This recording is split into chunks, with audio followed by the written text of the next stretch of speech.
Godina saba Oromoo bulchiinsa aanaa baatee ganda Urunguutti ayyaanni dubartootaa Maarcheet kabajamee jira.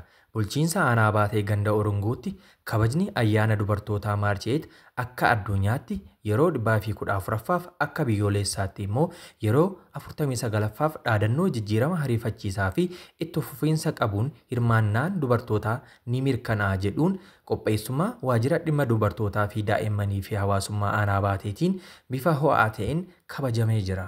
Ayyaana kana dubartoota dhamee qopheessamee addunyaan guutuun biyyi guutuun sagalee nuu kennee bifa kanaan wal qabamnee yaada keenya ibsachuudhaaf bifa kanaan wal agarree yaada wal jijjiiruudhaaf sagantaa kana haala bifa ho'aa ta'een isinis haala kanaan nu eeguu keessaniin nuyi samma dandeenyeen bifa kanaan dhufnee wal agarree wajjin oollee bifa kanaan wal mari'achuu keenyaaf baay'ee gammadeen jira. Oollee keessan barsiifadha. Nadhoo waan barattu akka hin jenne hadaraa waan isiniin jedhu nadhoo waan barattu akka hin jenne nadhoon ni baratti dhiiraaju wal qixa dandeettii qabnaa kana beektanii jabeessitanii ijoollee keessan akka barsiistan.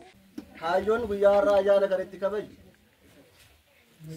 dubartoonni harka qalleeyyii ta'an daa'imman barachuu hin dandeenye maanguddoowwan qaama miidhamtootni manatti hafan isaaniif deeggarsaaf gargaarsa gochaa akka hojiin isaaniif uumamu kan goonudha jechuudha. Kanaafuu amma gurmii dubartoota akka haaraa ganda kanarratti gurmeessineerra hooggantootas filannee jirra jechuudha. Gurmii kanaan hojiiwwan adda addaa baay'eetu hojjetamaa jechuudha.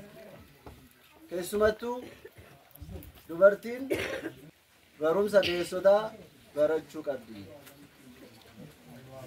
Lammaffaa waa'ee kunuunsa fayyaa naannoo fi fayyaa mana keenyaa eeguun nurraa eegama jechuudha. Kanaafuu guyyaan har'aa kun guyyaa dhiira wajjin wal massaa taanee gara alaa baanee hojjechuu akka dandeenye kan mirkaneessine jechuudha. Sinis galateeffannaa.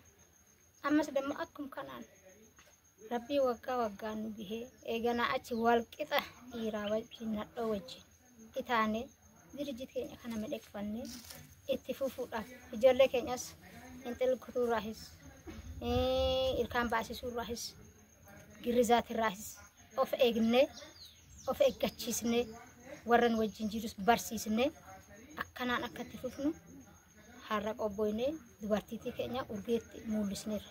Dhiiraa wajjin wal qixa taanee kan hojjennu fuula duraaf eqqidii karoora baafannee hojii nagaa argamsiisuudha ዓላማ qabna. ዛሬ የምናከብረው የሴቶች ቀን ማርቼት ነው።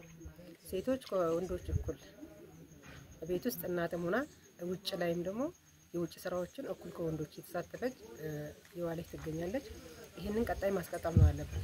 ሴቶች ከጓዳ ጥቃትን በጓዳ እየተጠቁ መኖር ሳይሆን ወደ መድረክ ወደ ፊት ለፊት ወጥተው ከወንዶች እኩል የጸጥታ ስራ ላይ የልማት ስራ ላይ የትምህርት ተሳትፎ ላይ ሁሉም ላይ ከወንዶች እኩል እንድንሆን ይህ ስራ እየተሰራ ነው ያለው።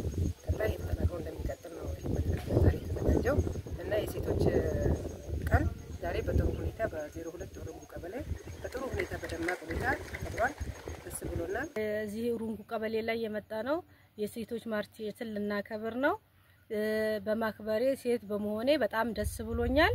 ለወደፊቱ ቀጣይ አመት ደግሞ እንደዚሁ በጣም ከፍ ብለን የሴቶች መብትን ለማረጋገጥ እንጥራለን። በቀጣይም ሴቶች ከወንድ ጋር እኩል ሆነው እንዲሰሩ የድርሻችንን እንትን እንወጣለን። ይሄ መረባ ግማዝ ያላህ ይስጠርፎ መረባ ይሄ መረባ ዝናብ አላህ ይስጠርፎ መረባ ይሄ መረባ ይሄ ረመዳን ደግሞ ሷቡንም እናገኝ አላህ ያርገርፎ መረባ ይሄ መረባ ፍቅር እንኖርፎ መረባ ይሄ መረባ ፍቅር ይምጣርፎ መረባ ይሄ መረባ እንዋደርፎ መረባ ይሄ መረባ ጋዴርፎ መረባ ይሄ መረባ ልጅ ጋርፎ መረባ ይሄ መረባ ገርሽ ሀገሬ ጋርፎ መረባ ይሄ መረባ ልጆች ቆንጆ ጋርፎ መረባ ይሄ መረባ